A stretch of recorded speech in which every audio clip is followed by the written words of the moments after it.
आपण बघताय एबीपी माझा आणि एबीपी माझावर अर्थातच सकाळपासून हा गुढीपाडव्याचा उत्साह आपण टिपतोय आणि आता आपण आलो आहोत गिरगाव चर्च परिसरात, जिकडे एक दुसरी स्वागत यात्रा निघत असते. तर तिकडे स्वामींचं दर्शन आपण आधी घेऊया आणि मग पुढे जाऊया.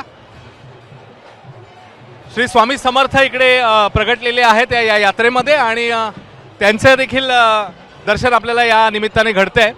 तर आणखी काही इकडे मंडळी आहेत, तरुणाईशी देखील बोलायचं आपल्याला. आणखी काही चित्ररथ आहेत, पण आपण विनोदकडे जाणार आहोत. डोंबिवली मधला उत्साह, तिकडचं वातावरण विनोद आपल्याला सांगेल. विनोद, आणि फार मजा येते. एकूण आजूबाजूचं वातावरण, गुढीपाडव्याचा शुभ दिवस, जो उत्साह आहे वर्षाच्या पहिल्या दिवशी, सो अख्खं वर्ष असं जाईल अशी अपेक्षा आहे.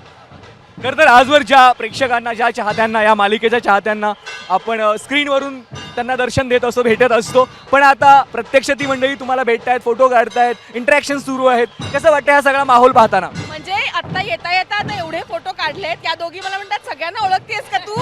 तर मी म्हटलं नाही, मी ओळखत नाहीये. त्यांनाच आपण खूप आपलेसे वाटतोय, कारण रोज आपल्याला ते सिरियलमध्ये टीव्हीवर पाहतात म्हणून.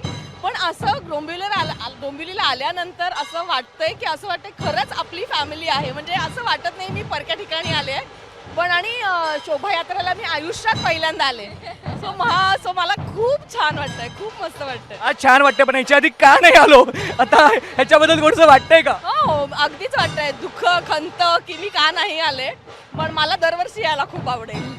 तुझ्या बाबतीत काय, तू पहिल्यांदाच आलीस की याच्या आधी तू सहभागी झाली आहेस? मी डोंबिवलीत पहिल्यांदा आली आहे शोभायात्रेला, पण मी ठाण्यात राहते. सो मी ठाण्याच्या प्रत्येक शोभायात्रेला मी सकाळी उठून तयार वगैरे होऊन. पण आज खूप स्पेशल आहे, कारण की आज ॲज अ रिप्रेझेंटेटिव्ह, तुला जपणाऱ्याच्या रिप्रेझेंटेटिव्ह म्हणून आम्ही आलो आहे. आणि लोक इतकं प्रेम करतायत हे बघून इतकं छान वाटतं आहे. आणि वर्षाच्या पहिल्याच दिवशी एवढा उत्साह आणि एवढं प्रेम मिळतं आहे, अजून काय हवं आहे?